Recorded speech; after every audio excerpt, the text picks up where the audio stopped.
Duman pag ano, panin ng kidlat. Ay, Kadakol kita ka iyan, kadakol kitang ano yan, kadakol kitang panggil ng kidlat, ng ano, day sinabasa, mut, kaya kung maluwas kita, mahanap kita, mga panggil ng kidlat, saka ano, linta. Igo akong linta na po akang ano yan, Holy Week. Oh. Kadakol yan ang mga tinuturugo nila, mga linta, mga suso. Pero yung mga suso na yan, ang babakal sa ano, sa Crystal Store.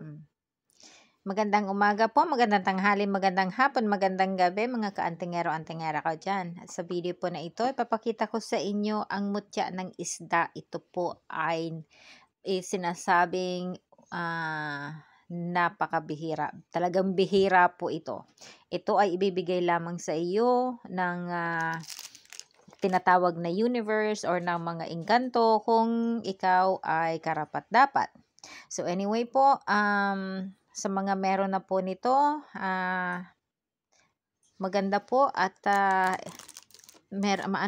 nag-i-enjoy na kayo ng ano ninyong yan.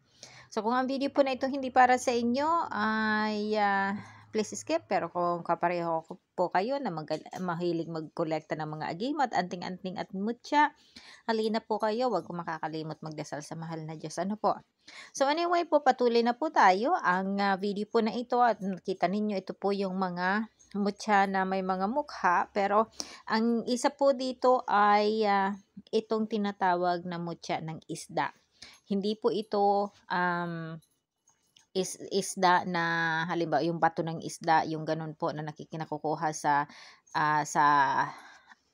yung sa loob ng tiyan nila o yung sa ulo nila. Hindi po. Ito po ay talagang bato at mukha ng isda. Talaga po, ito po ha. Ayan, ito po siya. So, kung sa Bicol po tawagin, ito ay parang siya na yung momol, yung napakaganda po na yung mukha niya. So, o kaya naman po sa TV yung tinatawag na Finding Nemo, pero ayan po, isda po siya. So napaka po nito, maganda po itong daladala at para sa akin po, ito ay gagamitin ko sa pagdala ng pera, pag-akit ng pera, dahil ang isda ay nagsisimbolo ng connection sa mahal na Diyos, yung Christianity po So doon sa mga hindi naniniwala, okay lang po yon, basta maniwala tayo na merong naandyan at nagliligtas, nagbibigay sa lahat ng ating kailangan. So anyway po, so eto po, gamit ko po ito sa aking pag-akit ng pera.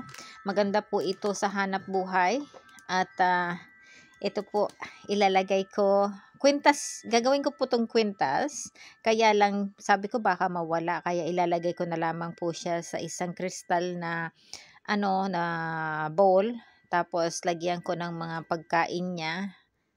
Ano ba ang pagkain ng pagkain po nito ay spiritual na dasal. So, yun po ang ilalagay ko. But anyway po, kita ninyo, ayan may ngipin pa siya. Pero yung ngipin niya po ay another bato. Tingnan ninyo ha, yung another bato nakasiksik dyan. So, anyway po, sana nagustuhan ninyo ang munting video na ito. At maraming salamat po. Huwag makalimot mag-like, subscribe, and share po ha. At see you next video po. Bye!